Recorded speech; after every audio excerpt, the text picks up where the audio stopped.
ಸೂರ್ಯ ಅವರ ಕರುಪು ಸಿನಿಮಾ ಹೇಗಿದೆ ಅಂದ್ರೆ ಹೇಳ್ರಪ್ಪ.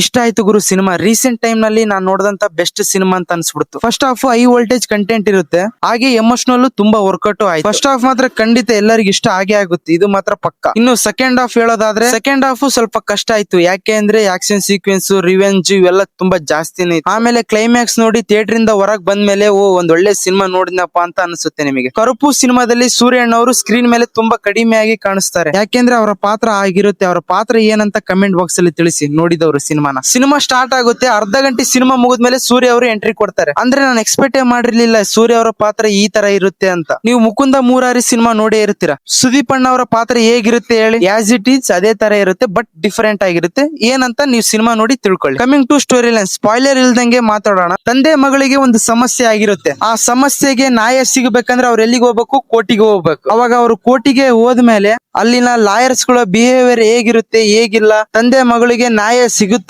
ಇಲ್ಲ. ಆಮೇಲೆ ಸೂರ್ಯ ಅವರು ಈ ಕೋರ್ಟಿಗೆ ಜಾಯ್ನ್ ಆದ್ಮೇಲೆ ಅಲ್ಲಿ ನಡೆಯುವಂತ ಕತೆ ಏನು ಏನಿಲ್ಲ ಇವೆಲ್ಲ ತಿಳ್ಕೊಬೇಕಂದ್ರೆ ಈ ಸಿನಿಮಾನ ನೀವು ಚಿತ್ರಮಂದಿರದಲ್ಲಿ ಹೋಗಿ ನೋಡ್ಬೇಕು. ಸಿನಿಮಾದ ಕಂಟೆಂಟ್ ಮೆಸೇಜ್ ತುಂಬಾ ಸ್ಟ್ರಾಂಗ್ ಆಗಿರುತ್ತೆ, ಹಾಗೆ ಸಿನಿಮಾ ಕೂಡ ತುಂಬಾ ಮಜವಾಗಿರುತ್ತೆ. ಸಿನಿಮಾ ನೋಡಿ ಥಿಯೇಟರ್ ಇಂದ ಹೊರಗೆ ಬಂದ್ಮೇಲೆ ನಾವು ಕೊಟ್ಟಿರೋ ದುಡ್ಡಿಗೂ ವರ್ತ್ ಅಂತ ಅನ್ಸ್ಬಿಡುತ್ತೆ. ಈ ಸಿನಿಮಾದಲ್ಲಿ ಏನೇನ್ ಇಷ್ಟ ಆಯ್ತು? ಸೂರ್ಯ ಅವ್ರದ್ದು ಕ್ಲೈಮ್ಯಾಕ್ಸ್ ನಲ್ಲಿ ಒಂದು ಫೈಟ್ ಸೀನ್ಸ್ ಇದೆ, ಅದು ಮಾತ್ರ ನೆಕ್ಸ್ಟ್ ಲೆವೆಲ್ ಗುರು. ಯಾಕಂದ್ರೆ ಅವರ ಗೆಟಪ್ ಆ ತರ ಇತ್ತು. ಸಿನಿಮಾ ಸ್ಟಾರ್ಟಿಂಗ್ ಇಂದ ಇಂಟರ್ವೆಲ್ ವರೆಗೂ ನಿಮಗೆ ಎಲ್ಲಿ ಬೋರ್ ಬರೋದಿಲ್ಲ, ಹಾಗೆ ಲ್ಯಾಕ್ ಸೀನ್ಸ್ ಗಳು ಇರೋದಿಲ್ಲ. ಫಸ್ಟ್ ಹಾಫ್ ನಲ್ಲಿ ನಿಮಗೆ ಒಂದ್ ಒಳ್ಳೆ ಮೆಸೇಜ್ ಇರೋದು, ಸೆಕೆಂಡ್ ಹಾಫ್ ನಲ್ಲಿ ಏನೇನು ಇರೋದಿಲ್ಲ. ಮತ್ತೆ ಸೂರ್ಯ ಅವರ ಪಾತ್ರ ಮಾತ್ರ ತುಂಬಾ ಅಂದ್ರೆ ತುಂಬಾ ಇಷ್ಟ ಆಯ್ತು ನನಗೆ ಮಾತ್ರ. ಸೆಕೆಂಡ್ ಹಾಫ್ ತುಂಬಾ ಕಷ್ಟ ಆದ್ರೂ ಕೂಡ ಕ್ಲೈಮ್ಯಾಕ್ಸ್ ಮಾತ್ರ ನೆಕ್ಸ್ಟ್ ಲೆವೆಲ್ ಇದೆ. ಇನ್ನು ಮೈನಸ್ ಪಾಯಿಂಟ್ ಹೇಳೋದಾದ್ರೆ ಸೆಕೆಂಡ್ ಹಾಫ್ ಸಿಕ್ಕಾಪಟ್ಟೆ ಡಿಸಪಾಯಿಂಟ್ ಮಾಡಿತ್ತು. ಯಾಕೆ ಬರೀ ಸೆಕೆಂಡ್ ಹಾಫ್ ಡಿಸಪಾಯಿಂಟ್ ಮಾಡಿತ್ತು ಅಂತ ಹೇಳ್ತಾ ಇದೀನಿ ಅಂದ್ರೆ, ನೀವು ಹೋಗಿ ಸಿನಿಮಾನ ನೋಡಿ ಯಾಕೆ ಡಿಸಪಾಯಿಂಟ್ ಮಾಡಿತ್ತು ಅಂತ ನಿಮಗೆ ಗೊತ್ತಾಗುತ್ತೆ. ಹಾಗೆ ಸಾಂಗ್ಸ್ ಗಳು, ಬಿಜಿಎಂ ಗಳು ಅಷ್ಟೇನ್ ಇಷ್ಟ ಆಗ್ಲಿಲ್ಲ. ಇನ್ನು ಈ ಸಿನಿಮಾನ ಫ್ಯಾಮಿಲಿ ಆಡಿಯನ್ಸ್ ನೋಡಬಹುದು ಅಂದ್ರೆ ಖಂಡಿತ ನೋಡಬಹುದು. ಇನ್ನು ಎಂಡ್ ಕ್ರೆಡಿಟ್ ಸೀನ್ ಅಲ್ಲಿ ಕರುಪು 2 ಸಿನಿಮಾ ಬರುತ್ತೆ ಅಂತ ಹೇಳಿದ್ದಾರೆ. ಅದು ಪೊಲಿಟಿಕ್ಸ್ ಸಿನಿಮಾ ಆಗಿರುತ್ತೆ. ಈ ಕರುಪು ಸಿನಿಮಾ ಏನಾದ್ರೂ ಬ್ಲಾಕ್ ಬಸ್ ಹಿಟ್ ಆಯ್ತು ಅಂದ್ರೆ ಖಂಡಿತ ಪಾರ್ಟ್ 2 ಬಂದೇ ಬರುತ್ತೆ. ಓವರಲ್ ಆಗಿ ಹೇಳೋದಾದ್ರೆ ಕರುಪು ಸಿನಿಮಾ ಡೀಸೆಂಟ್ ಆಗಿದೆ, ಒನ್ ಟೈಮ್ ನೋಡಬಹುದು. ನಿಮಗೇನ್ ಅಂತ ಬೇಜಾರ್ ಬರ್ಸೋ ಸಿನಿಮಾ ಏನಲ್ಲ ಇದೊಂದು. ಹಾಗೆ ಈ ಸಿನಿಮಾಕ್ಕೆ ನಾನ್ ಕೊಡುವ ರೇಟಿಂಗ್ ಎಷ್ಟಪ್ಪ ಅಂದ್ರೆ 3 ಔಟ್ ಆಫ್ 5. ಇದು ಕರುಪು ಸಿನಿಮಾದ ರಿವ್ಯೂ ಆಗಿತ್ತು. ನೀವೇನಾದ್ರೂ ಆಲ್ರೆಡಿ ಈ ಸಿನಿಮಾನ ನೋಡಿದ್ರೆ ನಿಮಗೆ ಹೇಗೆ ಅನಿಸಿತ್ತು ಅಂತ ಖಂಡಿತ ಕಮೆಂಟ್ ಬಾಕ್ಸ್ ಅಲ್ಲಿ ತಿಳಿಸಿ ಹೇಳಿ. ಹಾಗೆ ಇದೇ ತರ ಹೊಸ